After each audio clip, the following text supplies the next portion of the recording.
కాబట్టి మిమ్మల్ని కోరుతున్నారు అధ్యక్ష, ప్రాంతం వాడు మోసం చేస్తే పొలిమేరల వరకు తరమాలన్నారు అధ్యక్ష. అది ప్రాంతీయతోడు మోసం చేస్తే రాష్ట్ర పొలిమేరలకు దాటాలి, కానీ ప్రాంతం వాడే మోసం చేస్తే ప్రాంతంలోనే బొంద పెట్టాలని చెప్పినారు అధ్యక్ష. కానీ బొంద పెట్టడం కాదు అధ్యక్ష, ఈ పార్టీని తెలంగాణ రాష్ట్ర ప్రజలు పూర్తిగా వీళ్ళను ఎన్నికల్లో ఓడించి ప్రజాస్వామ్యబద్ధంగా మా నాయకుడు గౌరవనీయులు రేవంత్ రెడ్డి గారిని ముఖ్యమంత్రిగా చేసి అన్ని నియోజకవర్గాలకు సమానంగా అభివృద్ధి చేయాలన్న ఉద్దేశంతో మా ముఖ్యమంత్రి గారు పనిచేస్తున్నారు అధ్యక్ష. కాబట్టి మిమ్మల్ని నేను ఒకటే కోరుతున్నా అధ్యక్ష, మన ప్రాంతానికి ఇంతటి అన్యాయం ఎప్పుడు జరగలేదు అధ్యక్ష.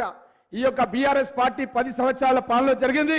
కాబట్టి ఇప్పుడైనా సరే గౌరవ ముఖ్యమంత్రి గారిని, మన ఇరిగేషన్ మినిస్టర్ గారిని కోరుతున్నా అధ్యక్ష, మీరు తప్పకుండా ఇప్పుడు మీరు కేంద్రంతో నిధులు తీసుకొచ్చి ఈ పాలమూరు రంగారెడ్డి కడతామంటారు. అట్లా కాదు అధ్యక్ష, మన రాష్ట్ర బడ్జెట్ నుంచి మీరు నేరుగా కేటాయించాలి. తీరని అన్యాయం మా రంగారెడ్డి జిల్లాకు జరిగింది. పరిగి, వికారాబాద్, తాండూరు, కొడంగల్, చేవెళ్ళ, రాజేంద్ర నగర్ అన్ని ప్రాంతాలకు కూడా ఆ తీరని అన్యాయం జరిగింది. కాబట్టి రాష్ట్ర వాటా నిధులు కూడా కేటాయించాలని చెప్పి నేను మీ దృష్టికి తెలియజేస్తూ సెలవు తీసుకుంటాను అధ్యక్ష.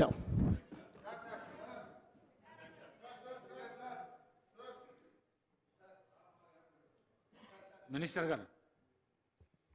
గౌరవ స్పీకర్ గారికి, సభ్యులకి అందరికీ మనస్ఫూర్తిగా నమస్కారం. మాజీ ముఖ్యమంత్రి వర్యులు కేసీఆర్ గారి పుట్టినరోజు శుభాకాంక్షలు నా తరపున, కాంగ్రెస్ పార్టీ తరపున ఈ వేదిక ద్వారా తెలియజేసుకుంటూ, ఇంతకుముందు మాజీ ఇరిగేషన్ శాఖ మంత్రి వర్యులు హరీష్ రావు గారు తెలంగాణ రాష్ట్రం ఏర్పడిన తర్వాత ఈ రాష్ట్రంలో వారు మొదటి టైం అంటే 2014 నుంచి 19 వరకు ఇరిగేషన్ మంత్రిగా ఉన్నప్పుడు వారు సాధించిన అంశాలతో పాటుగా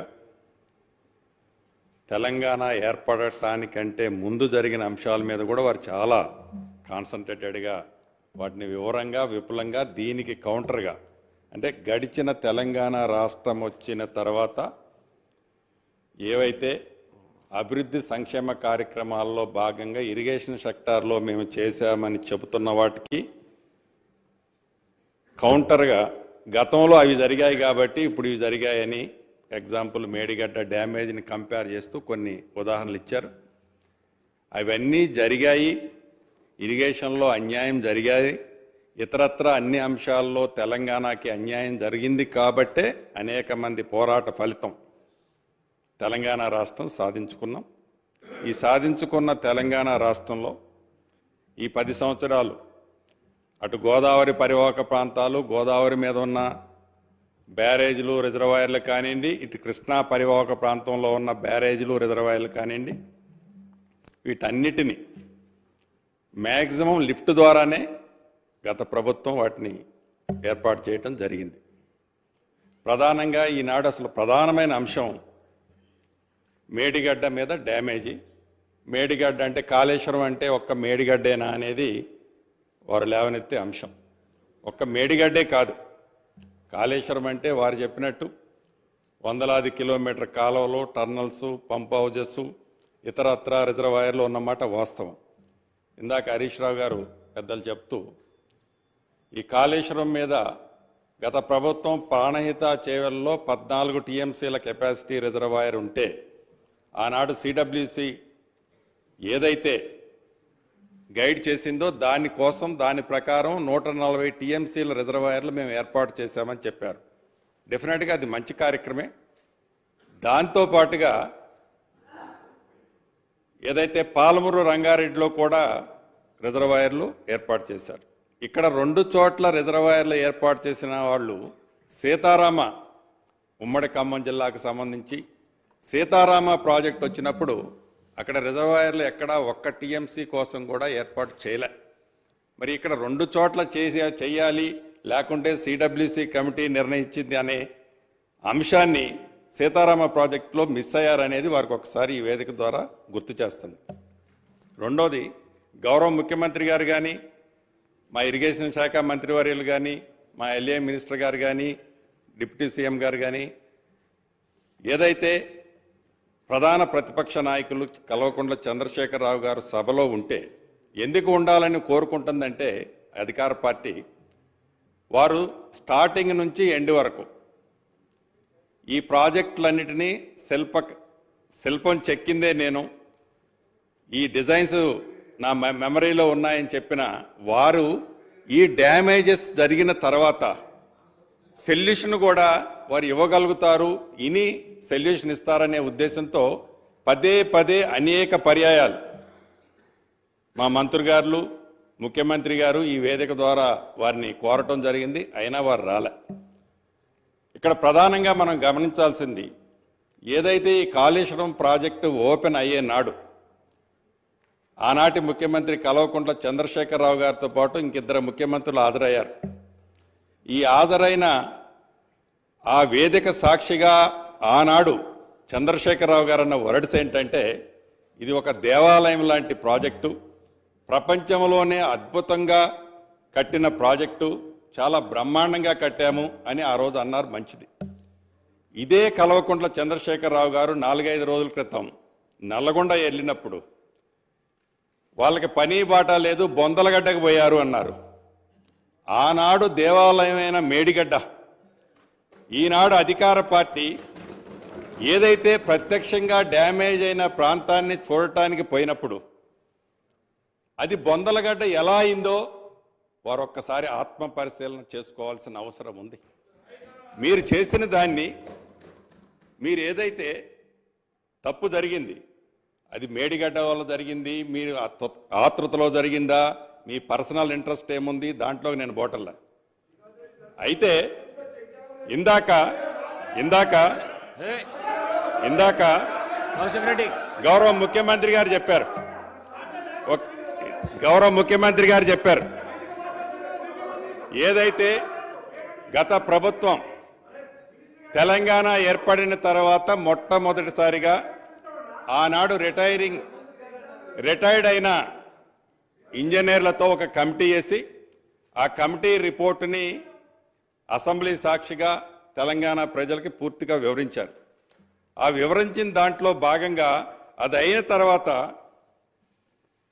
దాని మీద ఈ 3 బ్యారేజీలకు సంబంధించింది ఆనాడు ఇంజనీర్స్ కమిటీ 3 బ్యారేజీలకు సంబంధించిన ఒక నివేదికలు అంటే ఎస్టిమేట్స్ ప్రిపేర్ చేశారు. ఇదైనా కొద్ది రోజులకే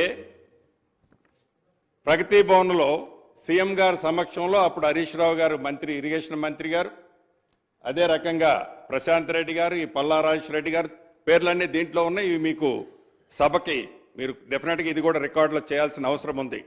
అంటే వారి ఆతృత, ఈ మినిట్స్లో కనిపిస్తున్న ఆతృత, వారి కంగారు, ఎంత తొందరగా కట్టాలి, ఎంత తొందరగా కట్టి ఆతృతే తప్ప ఈ ప్రాజెక్టు సస్టైనబిలిటీ ఎంతుంటది అనేది డెఫినెట్గా మిస్ అయ్యారన్నది ఈ సభ ద్వారా వారికి తెలియజేయదలుచుకున్నాను. దీంట్లో రెండో అంశం, ఇందాక మాజీ మంత్రివర్యులు హరీష్ రావు గారు చెప్తూ మహారాష్ట్రకు సంబంధించిన దాంట్లో గత ప్రభుత్వం అంటే కాంగ్రెస్ ప్రభుత్వంలో లెవెల్ 152 దగ్గర రిక్వెస్ట్ ఆనాడు ఉండే. ఈ 152ని 148కి మేము వాళ్ళు 148కి ఫ్రమ్ ది బిగినింగ్ నుంచి ఎప్పుడైతే ఆనాడు ఉమ్మడి ఆంధ్రప్రదేశ్లో ప్రాణేత చేవల్ల కట్టాలి అని అన్నప్పుడు 148లో మీరు కట్టుకోండి అనేది వాళ్ళు మొదటి నుంచి చెప్తున్నారు. దాన్ని మేమేదో సాధించినా మీరు ఏమి సాధించారు అని పెద్దల హరీష్ రావు గారు ఈ వేదిక మీద ఇందాక వారు సంబోధించారు. మనం కొత్తగా సాధించింది ఏమీ లేదు. ఆనాడు మహారాష్ట్ర ప్రభుత్వం 148 కట్టడానికి వాళ్ళే అంగీకరించారన్నది కూడా వారు గమనించాల్సిన అవసరం ఉంది. దాన్ని ప్రత్యేకంగా మీరు సాధించింది లేదు. నిజంగా ఆ రోజు కాంగ్రెస్ ప్రభుత్వం దాన్ని యాక్సెప్ట్ చేసి ఉంటే ఆ రోజే అది కంప్లీట్ అయ్యి 142 నాట్ 152 138కి 152 148 ఈ 148 అనేది ఆ రోజే యాక్సెప్ట్ అనేది ఈ సభ ద్వారా మాజీ మంత్రివర్యులు హరీష్ రావు గారు గమనించాలనేది రెండో పాయింట్. మూడోది, ఏదైతే ఈ కాళేశ్వరం కానివ్వండి, ఈ కాళేశ్వరంలో 3 బ్యారేజీలు పదే మొన్న నల్గొండ సభలో కల్వకుంట్ల చంద్రశేఖరరావు గారు ఈనాటి ఉన్న ప్రభుత్వంలో ఉన్న పెద్దల దద్దమ్మలు అదే నేను ఉండుంటే నీళ్లు ఇచ్చేవాడిని, గోదావరి నీళ్లు డ్యామేజ్ అయినా కూడా గోదావరి నీళ్లు లిఫ్ట్ చేసి సస్యశ్యామలంగా నీళ్ళు ఇచ్చేవనేది ఆ వేదిక సాక్షిగా వారు చెప్పారు. వారిని ఈ వేదిక ద్వారా త్రూ హరీష్ రావు గారి ద్వారా ఒకటే మీ ద్వారా చెప్తున్నాను. ఇది నవంబర్ నెలలో, అంటే మీరు అధికారంలో ఉన్న 45 రోజులకు ముందే కూలిపోయింది మేడిగడ్డ ప్రాజెక్టు. 45 రోజులకు ముందు కూలిపోయిన తర్వాత ఈ 45 రోజుల్లో ఎన్ని క్యూసెక్స్ ఎన్ని టీఎంసీల వాటర్ని పంపు చేసి మీరు ఇరిగేషన్ కోసం రిజర్వాయర్లో నింపారు అనేది మీరు ఒక్కసారి ఆత్మ పరిశీలన చేసుకోండి. ఆనాడు ఆపద్ధర్మ ముఖ్యమంత్రిగా మీరే ఉన్నారు. కనీసం ఒక్క టీఎంసీ వాటర్నైనా రివర్స్ పంపించి ఈనాడు మీరు నేనున్నట్టయితే సస్యశ్యామలంగా నీరు ఇచ్చేవాడిని, రెండో పంటకు నీళ్ళు ఇచ్చేవాడిని అని చెప్తున్నారు. ఈ 45 రోజుల్లో కొత్త ప్రభుత్వం రాకముందు ఎలక్షన్ నోటిఫికేషన్ వచ్చిన తర్వాత ఆ 45 రోజుల్లో ఆ ప్రాజెక్టు కుంగిపోయి క్రాకులు ఇచ్చిన తర్వాత నీళ్లు ఉన్నాయని చెప్పిన మీరు ఎందుకు నీటిని రిజర్వాయర్లోకి మీరు పంపలేకపోయారు?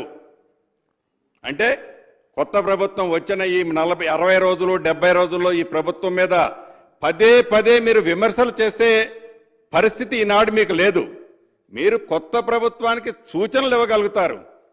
10 సంవత్సరాల క్రితం ఉన్న ఉమ్మడి ఆంధ్రప్రదేశ్లో ఉన్న ఆనాటి కాంగ్రెస్ ప్రభుత్వంలో ఉన్న అంశాలని పదే ఆనాడు ఉమ్మడి ఆంధ్రప్రదేశ్లో తెలంగాణ రాష్ట్రానికి అన్యాయం జరిగిందని కాబట్టి తెలంగాణ రాష్ట్రం వచ్చిన తర్వాత మనందరం కొత్త జీవితాన్ని ప్రారంభించాం.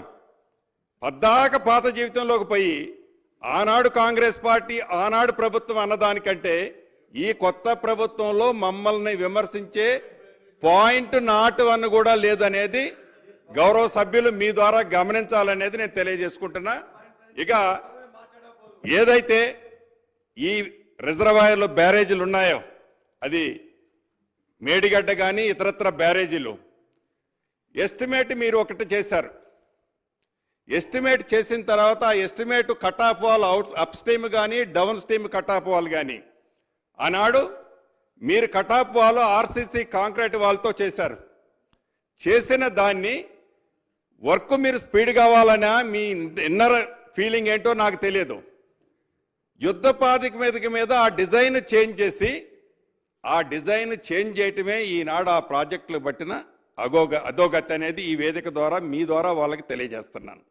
నిజంగా ఆ డయాఫ్రమ్ వాల్ కాంక్రీట్ వాల్తో చేసి ఉంటే ఆ శాండ్ని పర్ఫెక్ట్గా కాంపాక్ట్ చేసి ఉంటే ఈనాడు ఆ రాఫ్ట్ కుంగేది కాదు, ఆ డ్యాము షింక్ అయ్యేది కాదు. ఈనాడు తెలంగాణ ప్రజల ఈ వేలాది కోట్ల డబ్బు దుర్వినియోగం అయ్యేది కాదనేది ఈ సభ ద్వారా మీకు తెలియజేస్తూ, చివరగా నేను చెప్పేది యుద్ధ ప్రాతిపదిక మీద ఇదొక్కటే కాదు, ఇదొక్క డ్యామే కాదు, మిగతా ఉన్న అన్ని డ్యాములో ఈ 3 పిల్లర్లే కాదు. ఇందాక ఉత్తమ్ కుమార్ రెడ్డి గారు ఇరిగేషన్ మంత్రి గారు చెప్తున్నట్టు 2వ డ్యాంలో సీపేజ్ మొదలైంది, 3వ డ్యామ్లో కూడా బుడగలు వస్తున్నాయి. ఈ 3 పిల్లర్లే కాదు సేమ్ సిస్టమ్. ఈ 3 పిల్లర్లు అన్నది డ్యామ్కి ఒక ఎడ్జ్లో జరిగిన డ్యామేజ్. ఇప్పుడు సెంటర్లో అటుపక్క ఎప్పుడో అడుగున్నర కుంగింది. ఆ అడుగున్నర కుంగిన తర్వాతనే మహారాష్ట్ర సైడ్ అడుగున్నర కుంగిన తర్వాతనే దాని మీద ట్రాఫిక్ని మీరు బంద్ చేశారు. అప్పుడు మీ ప్రభుత్వం చాలా పర్ఫెక్ట్గా ఉంది. ఆనాడే మీరు శ్రద్ధ తీసుకొని ఉంటే మొన్న ఇది డ్యామేజ్ జరిగి ఉండేది కాదు. ఇప్పటికైనా దాన్ని పర్ఫెక్ట్గా కొత్త ప్రభుత్వంలో మేము ఆతృతపడి ఏదో అడావుడి పడి తప్పులు చేయాలనే ఉద్దేశం ఈ ప్రభుత్వానికి లేదు. చిత్తశుద్ధితో గతంలో మీరు చేసిన దాన్ని నిజంగా మీరు ఒప్పుకుంటారా ఒప్పుకోపోతారా అది మీ ఇష్టం. కానీ ప్రజలు గమనిస్తున్నారు. విజువల్స్ కనపడుతున్న దాన్ని కూడా మీరు అంగీకరించకపోవడం అనేది చాలా బాధాకరం. అంగీకరించిన దాన్ని కూడా మీరు ఆతృతతో కట్టారా, ఎవరు కట్టారు, ఎంతమంది కట్టారు, ఎట్లా కట్టారు, డిజైన్లు ఎందుకు మార్చారు, దీనికి కారకులు ఎవరు, ఎంతమంది సస్పెండ్ చేశారు, వరద వచ్చినప్పుడు ఎన్ని పంపులు మునిగిపోయినాయి, పంపులు మునిగిపోవటానికి కారణం ఏంటి, దాని మీద చర్యలు ఏం తీసుకున్నాము అనేది కూడా మనం గమనించాల్సిన అవసరం ఉంది. తప్పకుండా ఈ ప్రభుత్వం చిత్తశుద్ధితో గౌరవ మంత్రి గారు కానీ ముఖ్యమంత్రి గారు కానీ మా ఎల్ఏ మంత్రి గారు కానీ చాలా వివరంగా చెప్పారు. వీటి మీద తొందరపడి మీరు చేసిన తొందరపడి ఈ ప్రభుత్వం తప్పులు చేయాలని ఈ ప్రభుత్వానికి లేదు అనేది చాలా స్పష్టంగా మీ ద్వారా గౌరవ మంత్రివర్యకు తెలియజేస్తూ, నిజంగా కల్వకుంట్ల చంద్రశేఖరరావు గారు కూడా సభకు వచ్చి ఉంటే వారు అనుభవంతో ఏదైతే దాన్ని ఇన్డెప్త్గా ఆనాడు స్టడీ చేసి కట్టారో ఆ కట్టింది యువతల డిబేట్ ఈనాడు జరుగుతున్న తర్వాత ప్రత్యక్షంగా కనపడుతుంది. కాబట్టి ఆ కనపడ్డ దాన్ని ఎలా రెక్టిఫై చేయాలనో మంచి సూచనలు ఇచ్చి ఉంటే ఈ ప్రభుత్వం తప్పకుండా స్వీకరించి ఉండేది. అటువంటి పరిస్థితి లేకపోవటం, వారి సభకు రాకపోవటం కూడా నిజంగా దురదృష్టకరం అని మీ ద్వారా ప్రధాన ప్రతిపక్ష సభ్యులకు తెలియజేసుకుంటూ సెలవు తీసుకుంటున్నాను.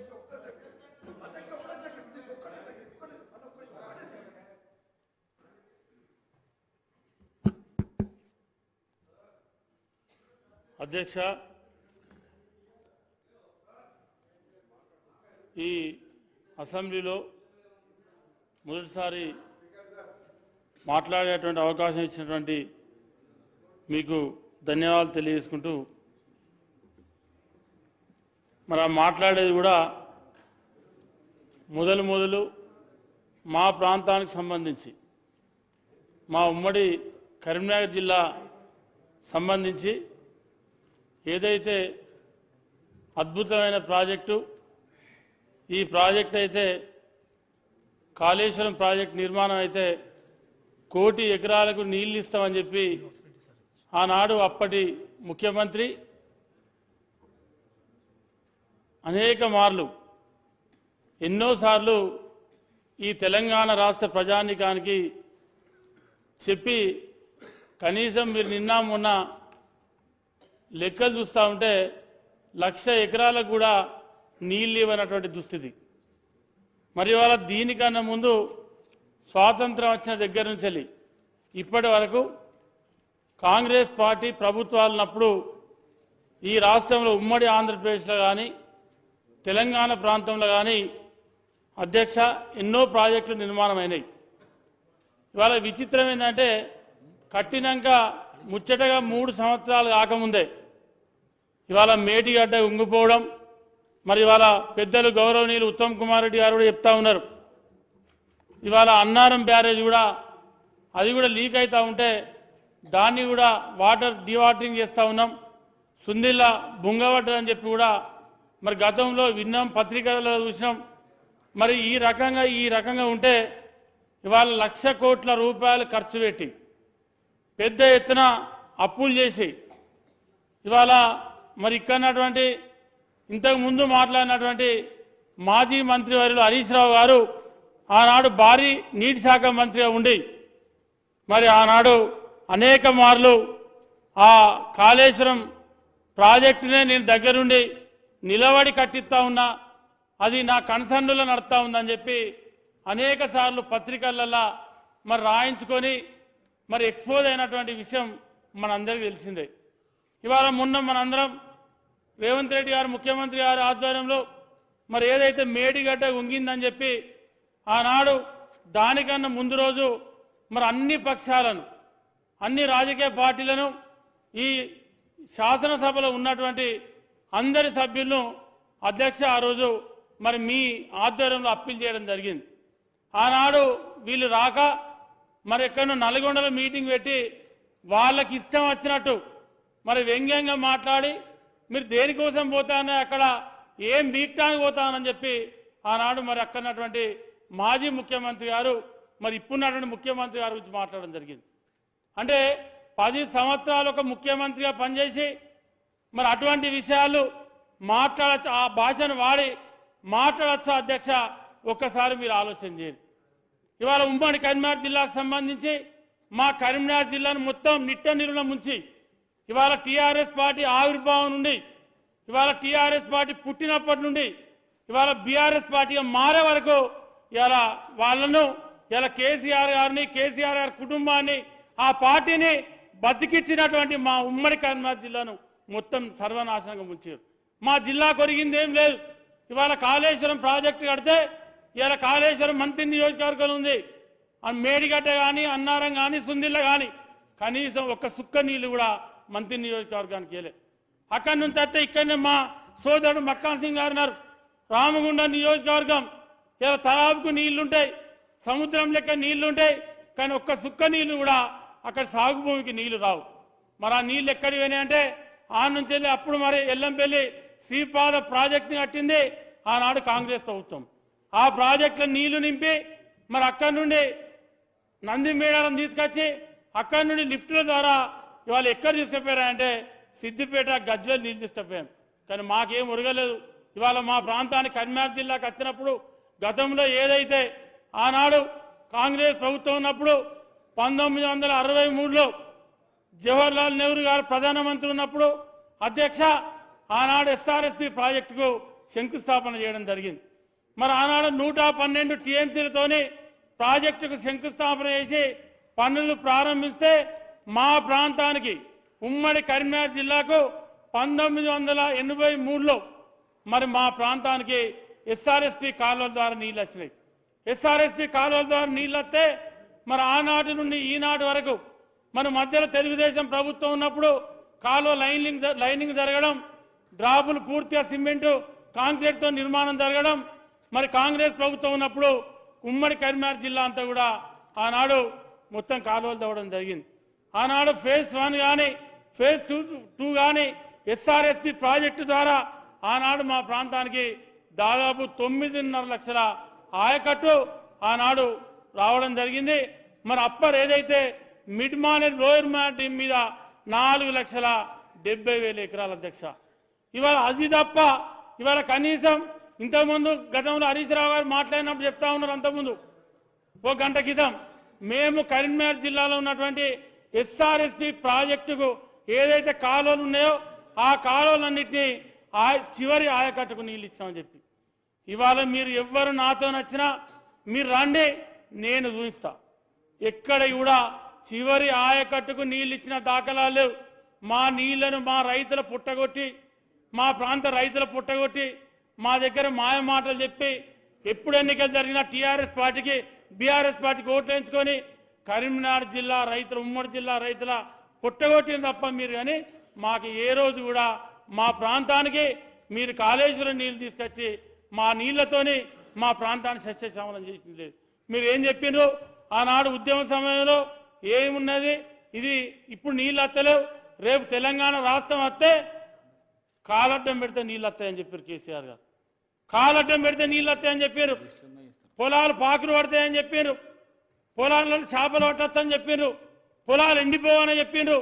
కానీ మీరు ఏం చేసిండ్రంటే మా ప్రాంత రైతులను మోసం చేశారు. మీరు మా దగ్గర ఏం చేయలేదు. మీరు ఆనాడు కాంగ్రెస్ ప్రభుత్వం కట్టినటువంటి డ్రాప్ కూలిపోతే కూడా కనీసం డ్రాప్ను రిపేర్ చేయలేదు. మీరు ఎక్కడైనా డీపీలు షటర్ పోతే ఒక్క షటర్ నిర్మాణం చేయలేదు. మీరు ఇలా మీకు మా ఉమ్మడి కరీంనగర్ జిల్లా గురించి కానీ తెలంగాణ రాష్ట్ర ప్రజా రైతాంగం గురించి కానీ మాట్లాడేటువంటి హక్కు లేదు. ఎందుకంటే ఇవాళ డబ్బులు ఖర్చు పెట్టిండ్రు కానీ ఎక్కడ కూడా అవి ఉపయోగానికి రాలేదు. ఇవాళ మా ఏదైతే మీరు కాళేశ్వరం ప్రాజెక్టు గురించి మీరు చెప్తా ఉన్నారు, ఆనాడు ఆ కాళేశ్వరం ప్రాజెక్టు పూర్తయితే 1 కోటి ఎకరాలకు నీళ్ళు వస్తాయని చెప్పారు. ఇవాళ 1 కోటి ఎకరాలకు నీళ్ళు వస్తాయని చెప్పి మీరు ఇచ్చిన లెక్కలనే 1,00,000 ఎకరాలు దాటలేవు. ఇవాళ మీరు 4 సంవత్సరాలు 3 సంవత్సరాలు నీళ్లు ఎత్తిపోతే కనీసం మీరు ఏ రోజు కూడా 30 టీఎంసీలు దాటి నీళ్ళు ఎత్తిపోయలేదు. ఇవాళ మా ప్రశాంత్ అనే నా మీదకి వస్తా ఉన్నాడు. నేను మాట్లాడేటన్ని అన్నా నేను మీ హరీష్ రావు గారి లెక్క అబద్ధాలు ఆడేది లేదు, నాకేం అబద్ధాల లెక్కలు రావు. కాబట్టి పేరు తీసుకోకూడదు దయచేసి ప్లీజ్. కాబట్టి ఇప్పుడు వారు 2 గంటలు మాట్లాడినారు, 2 గంటలు మాట్లాడినారు. మేము ఏం మాట్లాడినా ఇప్పుడు ఏం మాట్లాడి వారు ఇంతకుముందు ఏం చెప్పారు మా ప్రాంతానికి కన్క్లూడ్ చేయండి. ఇప్పుడు ఉమ్మడి కరీంనగర్ జిల్లాలో 10 నిమిషాలు అవుతుంది నేను మాట్లాడు, 10 మినిట్స్ అవుతుంది సార్ నేను మాట్లాడు. 5 minutes అయితే మా ప్రాంతానికి నీళ్ళు వస్తున్నాయి, తేలేందుకు నీళ్ళు ఇస్తున్నామని చెప్పారు. మీరు ఎవరన్నా మీరు హరీష్ రావు గారు వస్తారా, లేకపోతే ఇంకా మీరెవరైనా స్పీకర్ గారు మీరెవరైనా పంపిస్తారా?